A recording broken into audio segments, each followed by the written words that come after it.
គាត់ទៅចំណែកណាមានបងពេលនៅកន្លែងស្នាក់នៅនៅជីវិតនៃការរស់នៅ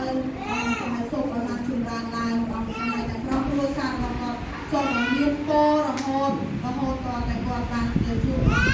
ការស្រួលដែរបងជាព្រះអង្គព្រះអង្គសូមលើកតម្លៃកូនទាំងអស់គ្នាដែលបានចូលមក